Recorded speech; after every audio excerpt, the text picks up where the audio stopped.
So how does Sony's flagship handle stiff competition like the iPhone 5? I'm Taylor Martin, this is Pocketnow, and this is a Sony Xperia Z versus the Apple iPhone 5. Aside from being very high-end devices, the Apple iPhone 5 and the Sony Xperia Z have very little in common. They differ in size, design, principle, and operating system. The way Apple designs its mobile products is in a way that the hardware simply melts away when you use the devices. And it's all about simplicity. When you pick up the device for the very first time, if you've never used one before, you already know how the device works. The way Sony designed the Xperia Z and customized the software really has nothing to do with simplicity, but more about the Sony experience. How your Xperia smartphone is interoperable with your other Sony products, your PlayStation or your PlayStation games, and your television.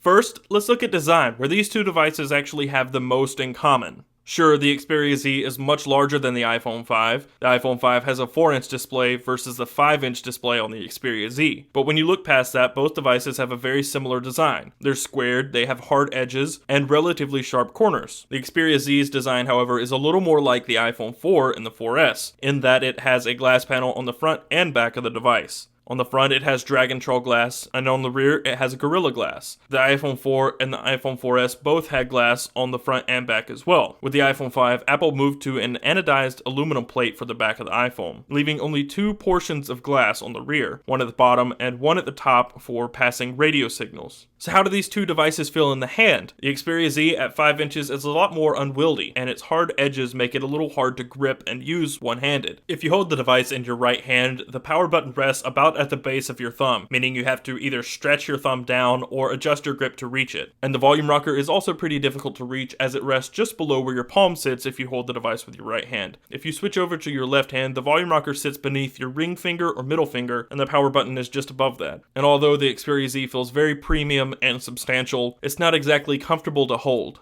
And although the iPhone 5 has a similar design in that the edges are hard and sharp without a tapered back, it feels much more comfortable in the hand. It's narrower, smaller, and fits in the hand very easily. All the buttons are accessible using one hand, and it's a much more manageable device. That said, the Xperia Z feels somewhat like a larger iPhone. So if Apple makes a larger iPhone in the future, let's hope they opt for a new design. Next, let's take a look at what these two devices have under the hood.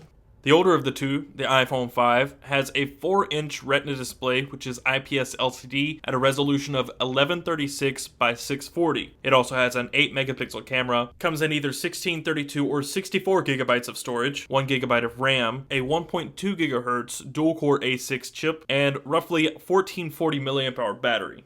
The Xperia Z, on the other hand, has a more standard resolution display. It's 5 inches diagonally with a pixel resolution of 1920 by 1080. It has a 1.5 gigahertz quad-core Snapdragon S4 Pro chipset, 16 gigabytes of built-in storage with a micro SD card slot for expansion, 2 gigabytes of RAM, a 2330 mAh battery, and a 13.1 megapixel camera. So both of these devices, at least on paper, are extremely powerful. The trick up the Xperia Z sleeve, however, is waterproofing. It comes with IP55 and IP57 dust and waterproofing, meaning that it's relatively safe from the elements. That also comes with its own caveat. All of the ports come covered. So to plug up your device, to take out your micro SD card, or to plug in headphones, you'll have to remove a cover first.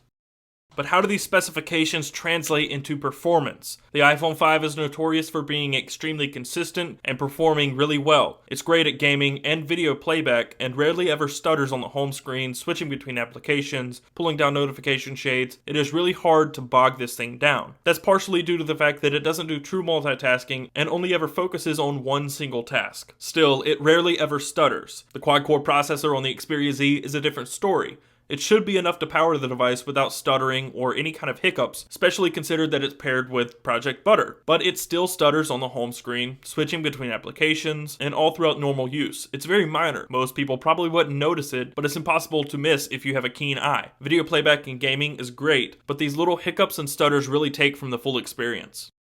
The display is arguably the most important specification on a mobile device. It's your primary form of input and output on a device such as a smartphone. The iPhone 5 is regarded as having the most accurate display on the market. Again, the Xperia Z is the opposite of that. It supersaturates colors and the contrast levels are extremely low. However, the clarity of the display at 1080p resolution makes video playback, pictures, gaming, and other visuals noticeably clearer. Pictures and videos all look a little more realistic and true to life on the iPhone's display, But the drawback is the size. The iPhone's display is only 4 inches diagonally versus the 5 inches on the Xperia Z. So you're getting an extra inch of display, and thanks to the Sony Mobile Bravia Engine 2 on the Xperia Z, the colors pop a lot more in video playback and in pictures. Once again, it comes down to accuracy versus clarity and super saturation. And in this case, it comes down to size as well. So as far as hardware goes, both the iPhone 5 and the Xperia Z are top in their class. They're both exceptionally well built and sturdy. But how do they fare in software? Let's take a look.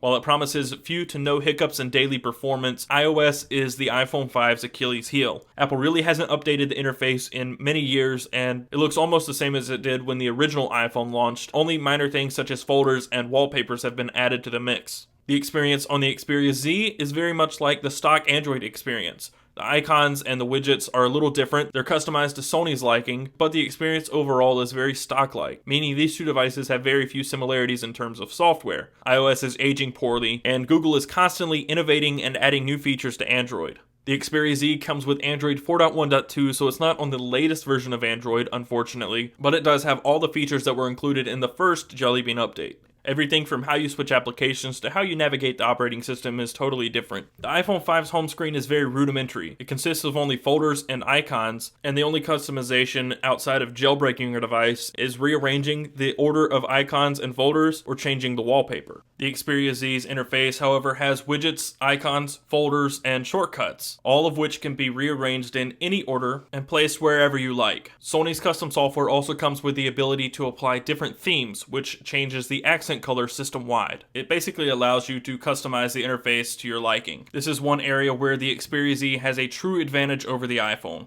For years now, Apple's iPhones have been regarded as having some of the most popular and impressive smartphone cameras. Only a few contenders have come about in the past few years, such as some entries from Nokia and maybe the Galaxy S3. The Xperia Z, however, matches the iPhone 5 almost exactly in image sensing. The iPhone 5 might have a little edge in terms of detail and clarity, but as far as saturation, color reproduction, contrast, and brightness go, they're really on par with one another. Where the Xperia Z truly has the advantage is in software. The level of customization and number of features in the Xperia Z's camera application is impressive, while Apple's stock camera application really only gives you the options for a grid, HDR, panorama, and flash on or off. But when you're outside in conditions where the lighting is perfect, or whether you're inside where lighting is less favorable, both of these cameras operate on a very similar level. The 13.1 megapixel sensor in the Xperia Z doesn't necessarily mean it has a better camera. For most of the shots, I stepped it down to 9 megapixels for the 16:9 aspect ratio, and some of the shots were shot at either 12 or 13 megapixels, and other than the actual output size of these photos, the difference is negligible.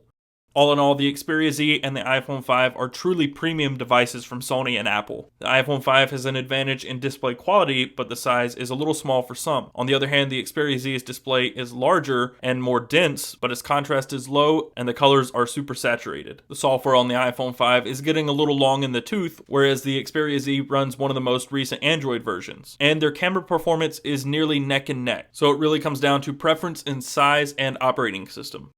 So that's all we have for you in this comparison. Be sure to give it a thumbs up if you liked it or found it helpful, and subscribe to the channel. And stick around because there's more Xperia Z coverage and a full review next week. You can also find us on your favorite social networks, Google Plus and Facebook at Pocketnow, or Twitter at Pocketnow Tweets. I'm Taylor Martin, and I will see you next time.